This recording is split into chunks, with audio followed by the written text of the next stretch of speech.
જનો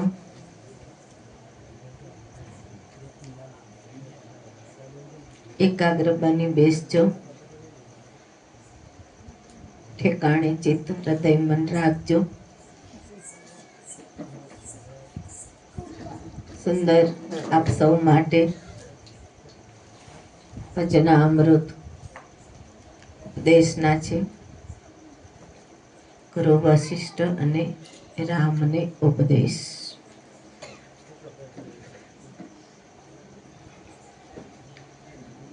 હે રામ, દેહ અને આત્મા તો આત્મા રામ કહેવાય.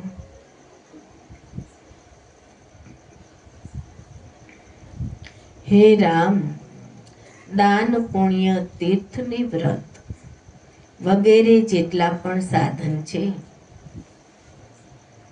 દાન પુણ્ય તીર્થ અને વ્રત જેટલા પણ સાધન છે, એ બધાથી આત્મપદની પ્રાપ્તિ થતી નથી. ખાસ ધ્યાન દેજો, આ પ્રાપ્ત કરીને બેઠા છો અહીંયા, એ બધાથી આત્મપદની પ્રાપ્તિ થતી નથી. પણ સદગુરુ સાધુ સંગ કરવાથી આત્મપદની પ્રાપ્તિ થાય છે. સદગુરુ સાધુ સંગ રૂપી એક વૃક્ષ છે, જેના ફૂલ આત્મજ્ઞાન છે. સદગુરુ સાધુ સંગ રૂપી એક વૃક્ષ છે અને તેના ફૂલ આત્મજ્ઞાન છે. કેવા ફૂલ છે? આત્મજ્ઞાન છે. જે સ્ત્રી પુરુષોએ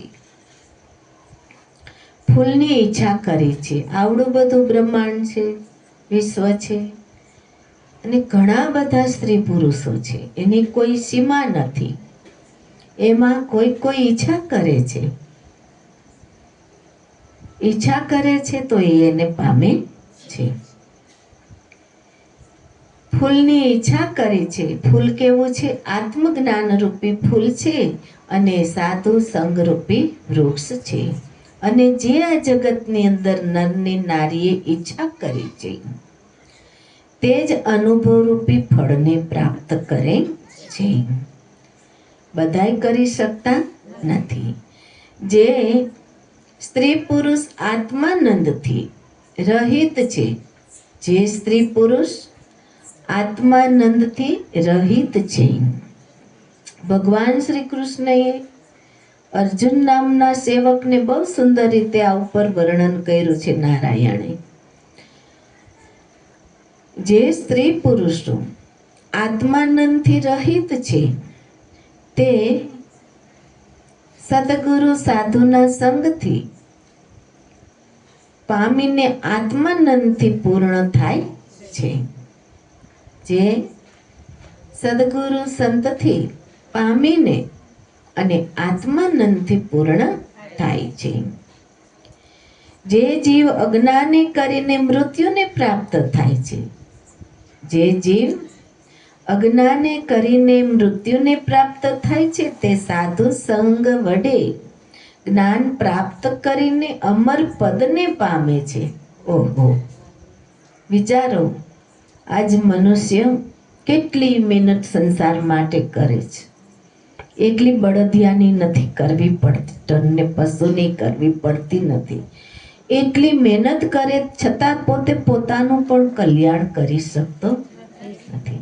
નકર આ અવસર એક એવો છે મનુષ્યનો કે મનુષ્ય સતગુરુ સંતોનો સંગ કરી પામી જવું જોઈએ. બાકી ગમે એટલું મહેનત કરશું, કોઈ વસ્તુ ભેગી આવતી નથી. ખાલી એક પોતાના કર્મ જ ભેગા આવે છે. એટલે કર્મ જ મનુષ્યને તારે છે ને કર્મ જ મારે છે. ઈશ્વર તો સાક્ષી રૂપે જોયા કરે છે, અને સાક્ષી સ્વરૂપે તમારા ભીતરમાં છે, તમારી અંદર છે. પણ તમે કાંઈ આ હાડકા ને ચામડા નથી.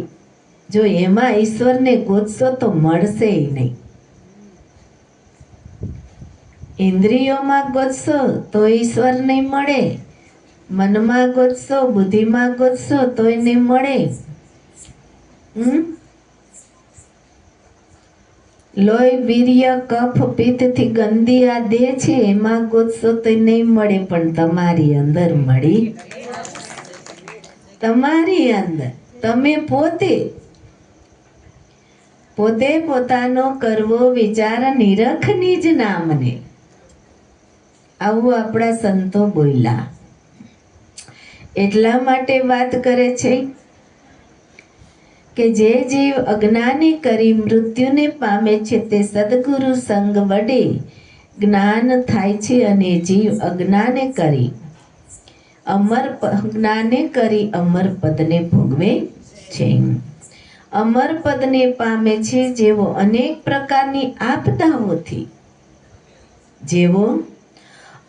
પ્રકારની આપદાઓથી દુઃખી છે, તેઓ સંતો સદગુરુઓની સંગતથી સંપદા પામે છે. શું પામે છે?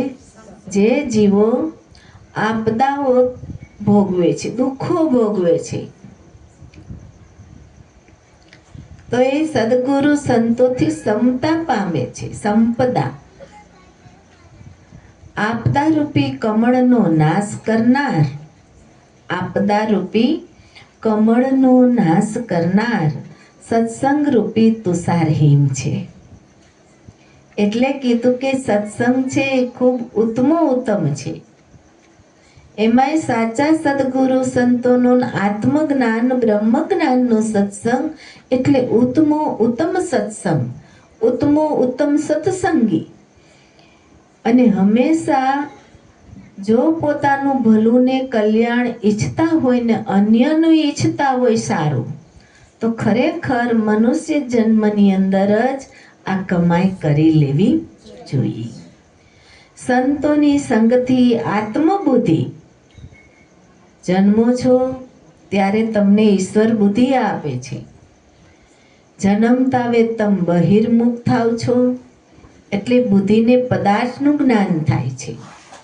પદાર્થનું જ્ઞાન થાય છે એટલે તમે પદાર્થ રૂપ થઈ જાઓ છો. તમને તમારા દેહનું ભાન નથી રહેતું, કે ન તમને તમારા આત્મ સ્વરૂપનું ભાન રહે છે. બહિર્મુખ થતા પદાર્થને સંગે રાગ દ્વેષની અંદર રમતા, કામ ક્રોધની અંદર રમતા કપટ બુદ્ધિ વધતી જાય છે. પછી ક્યારેય આ દેહની અંદર સંગતિ સારી થાય તો જ. જો સંગતિ સારી ન થાય, ન સારું કાંઈ સાંભળવામાં આવે છે, તો સતબુદ્ધિ આવતી નથી, કુબુદ્ધિ વધતી જાય છે. કઈ બુદ્ધિ વધતી જાય છે? કુબુદ્ધિ. તમને કેવલ ઈશ્વરે જન્મા ત્યારે શુદ્ધ બુદ્ધિ આપી હતી, પણ થયું શું? એટલા માટે સંતો મળે તો એ જ બુદ્ધિ કુબુદ્ધિ ટળી જાય છે, અને બુદ્ધિ જ્ઞાન પ્રકાશવાળી બની જાય છે સંતોના સંગથી.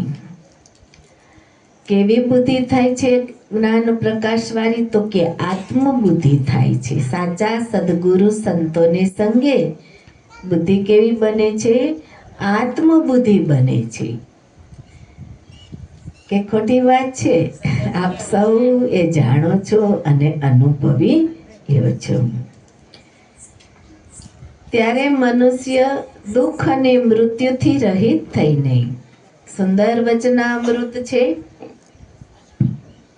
કે જ્યારે મનુષ્ય સદગુરુ સંતોની સંગતિથી બુદ્ધિ આત્મબુદ્ધિ થાય છે, અને આત્મબુદ્ધિથી સદગુરુ સંતોને સંગે રહી સેવા, સત્સંગ અને સ્મરણ ભજન પોતાના દેહમાં પ્રાણ છે ને ત્યાં સુધી એકનિષ્ઠ બની જાય છે. ત્યારે એના દુઃખો દૂર થાય છે અને મૃત્યુથી રહિત થઈને પરમાનંદ ભોગવે છે. શું ભોગવે છે? પરમાનંદ ભોગવે છે. આવી સુંદર મજાની આપણી ભારત ભૂમિની અંદર આપણા માટે લાયકાત ન હોવા છતાંય પણ એવા સંતોએ આપણને વચના અમૃત આપ્યા છે કે જો એને સમજી સમજીને આપણે મનરૂપી માદરિયામાં પૂરી દઈ. જોવરાવા જાય એટલે ભૂવા ઓલું માદરિયું આપે, ડોડી અંદર રવ પૂરી દે, આલ્યો આ માદરિયું બાંધજો. આવાય છે લ્યો જગતની અંદર, નથી શું કરશો? ઘણા સાચાય છે તો દેવી તરફ વારે છે, ભુવાઓ ઘણા વારે, શ્રદ્ધા નિષ્ઠા, પણ અંધશ્રદ્ધામાં ઘણાય તોય નાખી દે છે. પણ જો આ દેવી ગુણો તમારા મનરૂપી માદરિયામાં બંધાઈ ગયા તો બહુ જરૂરી છે. પણ એકવાર આપણું સ્ત્રી તત્વ ઓગળી જવું જોઈએ, આપણું પુરુષ તત્વ ઓગળી જવું જોઈએ, અને એવી મજા છે, એવો આનંદ છે, એવું સુખ છે, પરમ સુખ છે. વિચાર કરો કેટલા સુંદર વચના અમૃત છે, અને શું આપણે પ્રાપ્ત કરવાનું છે, શું આપણે પ્રાપ્ત કરી રહ્યા છે. આજે બહેનો અલગ અલગ પદાર્થનો જ્ઞાનો પ્રાપ્ત કરે છે, પણ આવું કાંઈક ભાઈઓને બહેનો પ્રાપ્ત કરે ને તો બહુ સારું છે જીવન. પોતા માટે તો ભલું ને સુખ છે, પણ અન્ય જીવો માટે છે. એટલા માટે અહીંયા વશિષ્ઠ મહારાજ અને રામ વચ્ચેનું જે ગોષ્ઠી સ્વભાવ, તમારી ને મારી વચ્ચે જે ગોષ્ઠી સ્વભાવ છે, એવો જ એક ઉત્તમ યોગ પેલા પણ બની ગયો પૂર્વકાળની અંદર. વિચારું પરમો દીધો જાયતે સાધુ સંગ માત. શું કે છે? હે રામ, બધા જ આ બધાને જ પીવાનું શરબત. શું કામ? સ્વાસ્થ્ય વર્ધક છે એટલે. પછી ચા થોડીક વાર પછી આવશે. ખાસ લક્ષ આપજો, આપનું મન ક્યાંય ન જવા દેશો. તને અહીંયા રાખજો ને મને અહીંયા રાખજો, ક્યાંય પણ જવા દેશો નહીં. જો આજ શિવરાત્રી હોય તો આવી હોવી જોઈએ. અહીંયા તમારે ધ્યાન પણ થઈ જશે, સ્મરણ થઈ જશે, ગુરુનું ભજન થઈ જશે, ભગવાન રામનું ભજન થઈ જશે. એટલો સુંદર મજાનો યોગ છે. ભાઈઓ બહેનો બધા જ લક્ષ આપજો. હે રામ, સંતોની સંગતિ કરવાથી જ્ઞાનરૂપી દીપક પ્રગટે છે. શ્રી નારાયણ ભગવાન અર્જુનને કહે છે, હે અર્જુન, હું તારા અંતકરણમાં જ્ઞાનરૂપી દીપક પ્રગટાવનાર તે હું. હુનાર સ્વરૂપ શું થાય? હું કોણ? હું કોણ? હું કોણ? તું કોણ ને હું કોણ? તું કોણ ને હું કોણ? જો હું ઓળખાઈ જાય તો ભગવાન છેટો નથી, અરે છેટો નથી, અલ્લાહ ગોડ જેટો નથી, ભગવાન છેટો નથી. અને અજ્ઞાનરૂપી અંધકાર નાશ પામે છે. સંતોની સંગતિથી મહાન ઐશ્વર્યની પ્રાપ્તિ થાય છે. સંતોની સંગતિથી હે અર્જુન, દેહથી ઇન્દ્રિયો પર, ઇન્દ્રિયોથી મન પર, મનથી બુદ્ધિ પર, હે અર્જુન, બુદ્ધિથી મહાન આત્મા. કેવલ બોલી લેવાથી જ અર્થ સરતો નથી, કેવલ એ શબ્દને ગોખી લેવાથી પણ અર્થ થતો નથી, પણ પ્રેમ મૂર્તિ પાસેથી મેવો પ્રાપ્ત કરેલો. અહીંયા વાત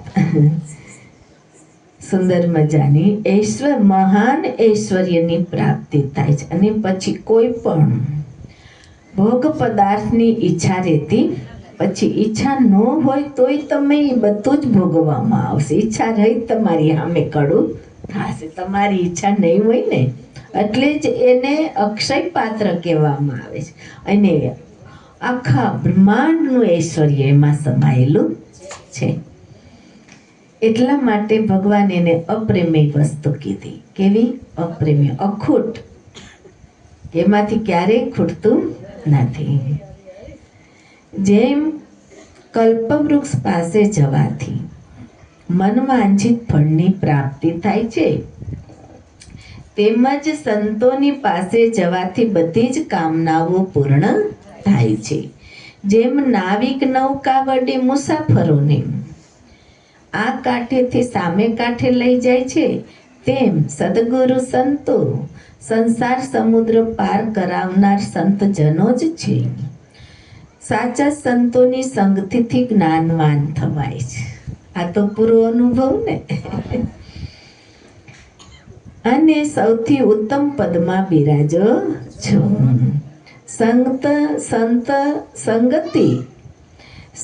સંતની સંગત પવનની જેમ. એક એક વચનનો પ્રેમ મૂર્તિજી પાસે સાક્ષાત અનુભવ કરશું. ઘણા વર્ષ થયા ને સંતે. સંતની સંગતથી જ્ઞાનવાન થવાય છે અને સૌથી ઉત્તમ પદમાં બિરાજમાન થાય છે. સંતની સંગતથી પવનની જેમ મોહરૂપી વાદળનો નાશ થાય છે, જેમનો દેહાદિક અનાત્મથી. દેહને શું કહેવાય? અનાત્મા. હે અર્જુન, અનાત્માને આત્માનું કલ્યાણ કર. કોઈને નથી, આપને છે વચન. મનુષ્ય વાંચી લે છે, વિચારતો નથી અને એના ગૂઢ રહસ્યને સમજી શકતો નથી. એટલે જો કદાચ શાસ્ત્રો વાંચી લેતી પોપટિયા જ્ઞાન જેવું છે. ગુરુ ગમ આપે પૂરી. પ્રેમમૂર્તિજી તો એ સમજણમાં આવે છે, નતર કોઈને આવતું નથી.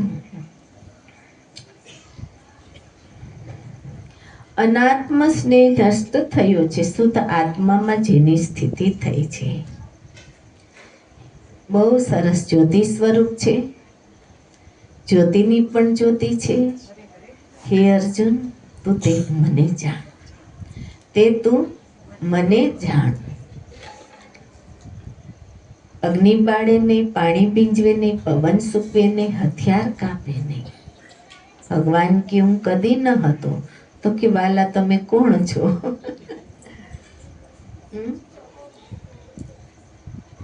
ત્યારે બહુ સુંદર 3 અવસ્થાની વાત કરે છે. ઘણી વાર વાલાએ સમજાવેલું છે.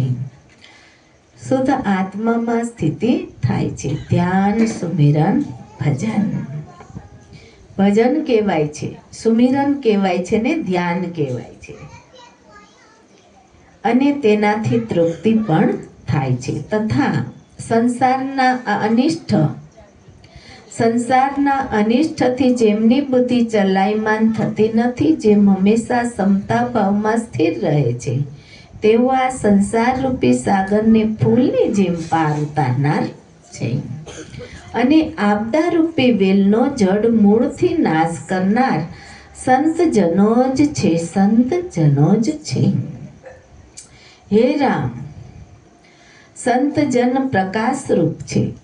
જેવી રીતે સવાર થાય એટલે સૂર્ય પ્રકાશે છે, આખી પૃથ્વીને પ્રકાશ આપે છે. અને પ્રકાશમાં બધા જ મનુષ્યો પોતાની ક્રિયા ચાલુ કરી દે છે. એમ હરિગુરુ સંત પ્રકાશ રૂપ છે અને એ જ પ્રકાશમાં સત્ય સૂજી આવે છે. તેમના સંગથી ઉત્તમ પદાર્થની પ્રાપ્તિ થાય છે.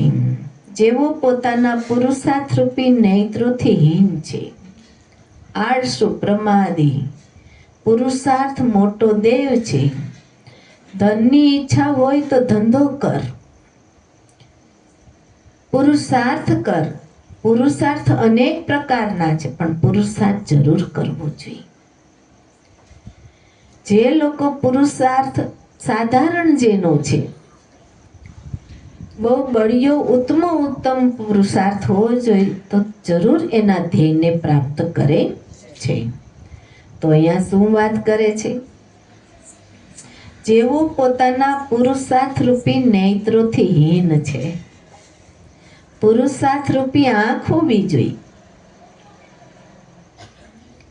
અને નથી તો હીન છે, તેમને પદાર્થની પ્રાપ્તિ થતી નથી.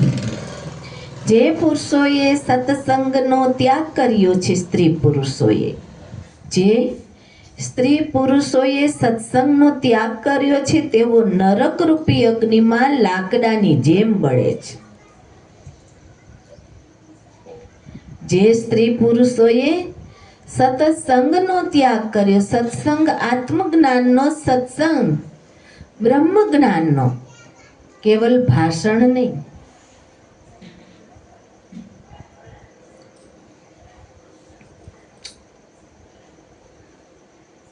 જે સ્ત્રી પુરુષોએ સત્સંગનો ત્યાગ કર્યો છે તેઓ નરકરૂપી લાકડામાં અગ્નિમાં લાકડાની જેમ બળે. જેમણે સત્સંગ કર્યો છે તેમના માટે નરકરૂપી અગ્નિનો નાશ કરવા માટે, જેમણે સત્સંગ કર્યો છે તેમના માટે નરકરૂપી અગ્નિનો નાશ કરવા માટે સત્સંગરૂપી મેઘ છે.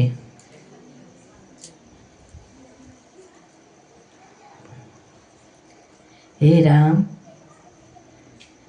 જેણે સત્સંગરૂપી ગંગામાં સ્નાન કર્યું છે તેને તપ, દાન વગેરે સાધનોથી કોઈ મતલબ રહેતો નથી.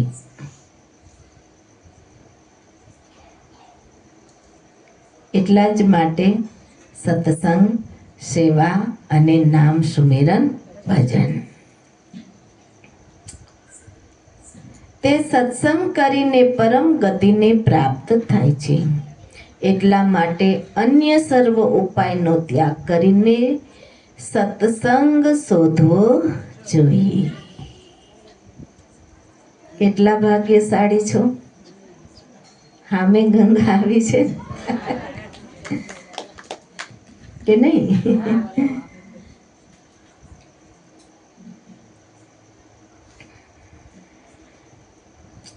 જેમ નિર્ધન ચિંતામણી વગેરે ધનની શોધ કરે છે, તેમ મુમુક્ષુને અને જિજ્ઞાસુ સત્સંગને શોધે છે. જેઓ દૈહિક, દૈવિક, ભૌતિક ત્રણેય તાપોથી બળી રહ્યા છે, આ ત્રિવિધિ તાપ, તેમને શીતળ કરનાર સત્સંગ જ છે. જેમ તપેલી પૃથ્વી વરસાદ વડે શીતળ થાય છે, તેમ સત્સંગ દ્વારા હૃદય શીતળ થાય છે. બીજી વાર ધ્યાન દેજો. મુમુક્ષુ જિજ્ઞાસુ સત્સંગને શોધે છે. જેવો દૈહિક,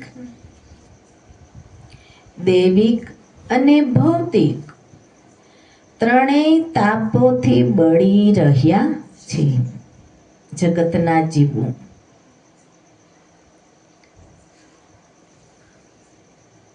તેમને શીતળ કરનાર સત્સંગ જ છે. જેમ તપેલી પૃથ્વી ઉપર વરસાદ પડે, પૃથ્વી તૈપી હોય ખૂબ તો એની ઉપર વરસાદ પડે છે.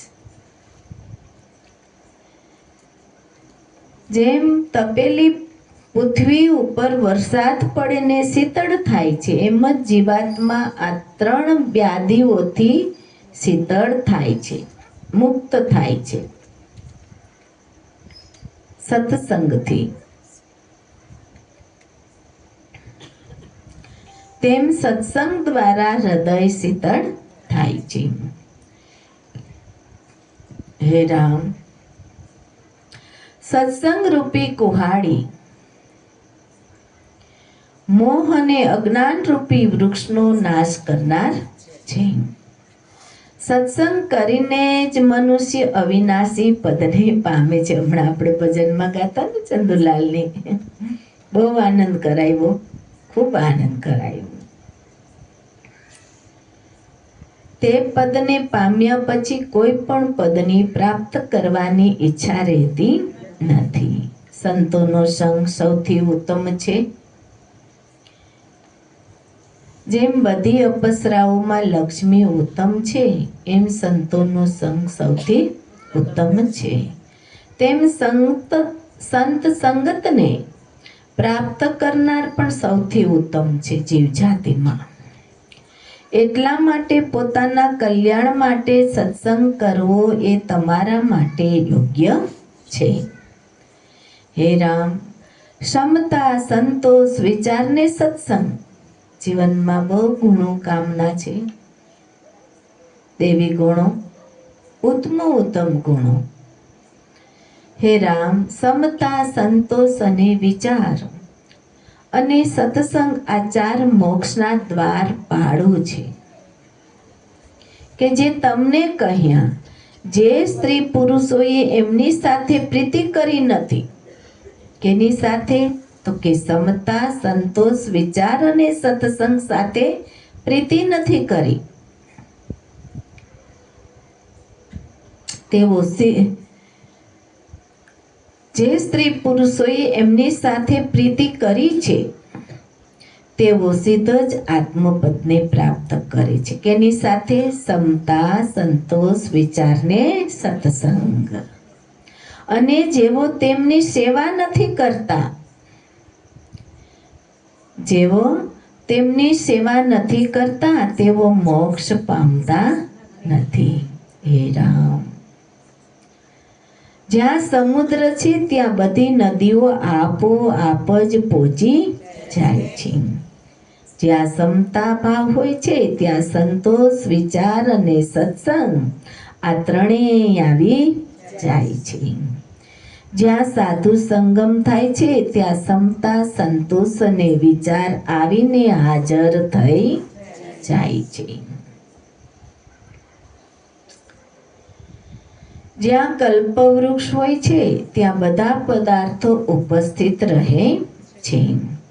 જ્યાં સંતોષ આવે છે ત્યાં સમતા આવે છે, વિચાર અને સત્સંગ ત્રણેય આવી જાય છે. જેમ પૂનમના ચંદ્રમાં ગુણ અને સઘળી કલા એકત્રિત થઈ જાય છે, જ્યાં સંતોષ આવે છે ત્યાં અન્ય ત્રણેય આવી જાય છે. જ્યાં વિચાર આવે છે ત્યાં સત્સંગ, સમતા, સંતોષ આવી જાય છે. જેમ શ્રેષ્ઠ સ્ત્રી પુરુષોની પાસે રાજ્ય લક્ષ્મી આપોઆપ આવી જાય છે, તેમ વિચારના આવવાથી બધા જ ગુણો આવી જાય છે. હે રામ, જેની પાસે આ ચારેય આવે છે તેને પરમ શ્રેષ્ઠ જાણવું જોઈએ. હે રામ, ચારેય ન હોય તો એકનો તો આશ્રય ચોક્કસ રાખવો. ચારેય ન હોય તો એકનો આશ્રય ચોક્કસ લેવો જોઈએ, કારણ કે 4 માંથી એક પણ જો આવી જાય તો બાકીના 3 આવી જશે. મોક્ષ પ્રાપ્ત કરવા માટેના આ 4 પરમ સાધન છે. અન્ય કોઈ ઉપાયે મુક્તિ થતી નથી. સંતો જ પરમ લાભ છે, સત્સંગ જ પરમ ધન છે, વિચાર જ પરમ જ્ઞાન છે અને સમતા ભાવ જ પરમ સુખ છે.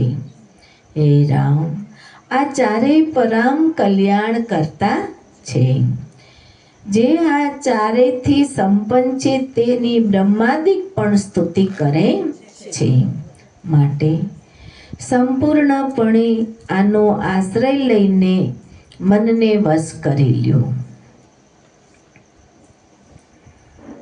હે રામ, મનરૂપી હાથી વિચારરૂપી અંકુશથી વશ કરી શકાય છે. મનમાં ને મનમાં વાસનારૂપી ઊંડી નદી વહે છે. તેના શુભ ને અશુભ 2 કિનારા છે. વધુ ઠંડી અહીંયા ઓઢવાનું આપી દેજો, વધુ ઠંડી લાગતી હોય તો. મનુષ્યનો ખરો પુરુષાર્થ એ છે કે મનને અશુભ તરફથી વાળીને શુભ તરફ લઈ જાય છે. જ્યારે અંતર્મુખ આત્મા સામે સમવૃત્તિનો પ્રવાહ વહેવા લાગે ત્યારે આત્મપદને પ્રાપ્ત થવાય છે. એ રામ, પુરુષાર્થ વડે વિચારરૂપી ઊંચાઈને દૂર કરવી જોઈએ. જ્યારે અવિચારરૂપી રેતી દૂર થઈ જશે ત્યારે પ્રવાહ આપોઆપ જ વહેવા લાગશે. હે રામ, દ્રશ્ય જગત તરફ મનનો જે પ્રવાહ છે, કેનો? મનનો. તે બંધનનું કારણ છે. જ્યારે અંતર્મુખ આત્મા તરફ મનનો પ્રવાહ છે, એટલે જ અંતર્યામી પ્રભુ, અંતર્યામી ગુરુ કહેવામાં આવે છે. અંતર તરફ યાત્રા કરાવે છે. જ્યારે અંતર્મુખ આત્મા તરફ મનનો પ્રવાહ થાય છે, ત્યારે મોક્ષનું કારણ સમજવું જોઈએ. હે રામ, હવે વિચારનું નિરૂપણ સાંભળો. જ્યારે હૃદય શુદ્ધ થાય છે, ત્યારે વિચાર ઉત્પન્ન થાય છે. વિચારનું નિરૂપણ સાંભળો. અને ત્યારે શાસ્ત્ર અર્થ વિચાર વડે બુદ્ધિ તીક્ષ્ણ થાય છે. હે રામ, અજ્ઞાન રૂપી વનમાં આપદા રૂપી વેલની ઉત્પત્તિ થાય છે. શેમાં? ઘોર અજ્ઞાન રૂપી વનમાં આપદા રૂપી વેલની ઉત્પત્તિ થાય છે. તેને વિચાર રૂપી તલવાર વડે કાપવાની છે. અને ત્યારે જ આત્મા શાંત થશે અને મોહરૂપી હાથી જીવના હૃદયરૂપી કમળના કટકી કટકા કરી નાખે છે.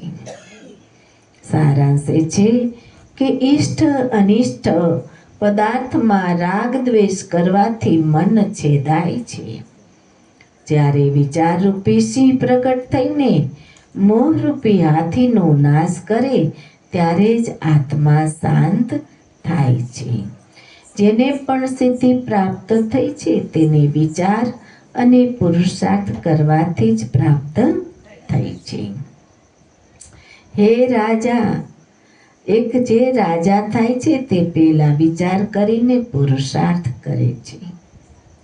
આમ કરવાથી તેને રાજ્ય પ્રાપ્ત થાય છે.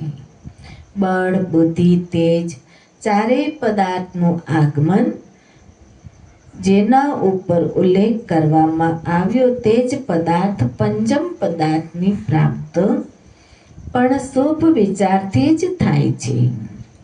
ઇન્દ્રિયોને જીતવાની શક્તિ, આત્મવ્યાધિ બુદ્ધિ, તેજની પ્રાપ્તિ વિચારથી થાય છે.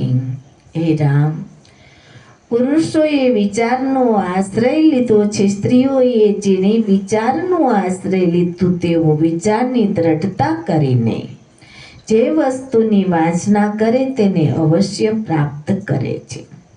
એટલા જ માટે વિચાર સૌનો પરમ મિત્ર છે અને સહાયક છે.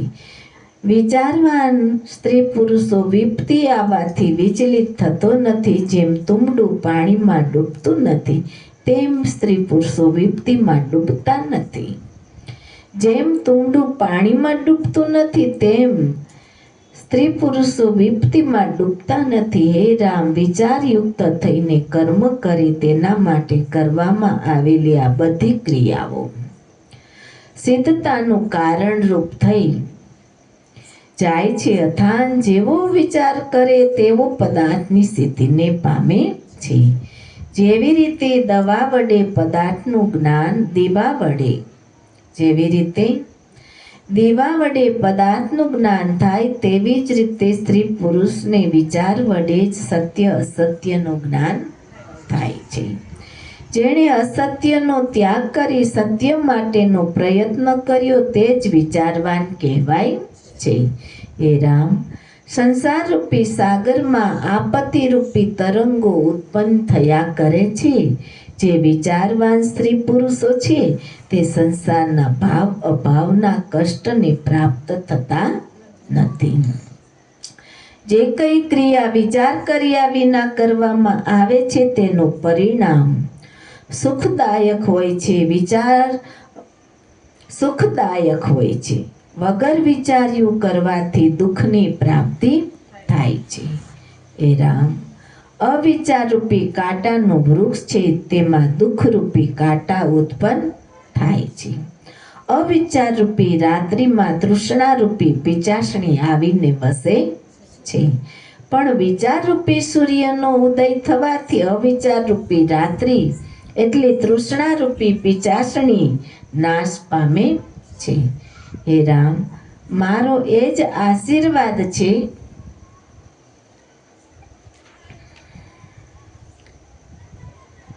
કે અવિચાર રૂપી રાત્રિનો અભાવ થઈ જાય, કારણ કે વિચારથી અવિચાર રૂપી સંસાર તેમજ બધા દુઃખોની નિવૃત્તિ થાય છે.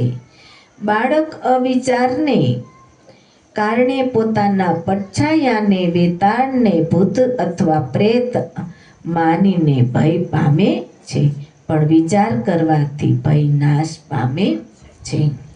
અવિચારથી સંસાર દુઃખ આપે છે અને સતશાસ્ત્રનો યુક્તિપૂર્વક વિચાર કરવાથી સંસારનો ભય નાશ પામે છે. જ્યાં વિચાર છે ત્યાં દુઃખ નથી, અને જ્યાં વિચાર નથી ત્યાં દુઃખ રહે છે. જેવી રીતે જ્યાં પ્રકાશ હોય છે ત્યાં અંધકાર હોતો નથી, અને જ્યાં પ્રકાશ નથી હોતો ત્યાં અંધકાર રહે છે. તેવી જ રીતે જ્યાં વિચાર છે ત્યાં સંસારિક ભય નથી, જ્યાં વિચાર નથી ત્યાં સંસારનો ભય કાયમ રહે છે. જ્યાં આત્મવિચાર હોય છે ત્યાં સુખ આપનાર શુભ ગુણો આવીને રહે છે. જેમ માન સરોવરમાં કમળ ઉત્પન્ન થાય છે, તેમ વિચાર વડે શુભ ગુણોની ઉત્પત્તિ થાય છે. અને જ્યાં વિચાર નથી હોતો ત્યાં અનેક દુઃખોનું આગમન થાય છે. શ્રી સદગુરુ ભગવાનની જય.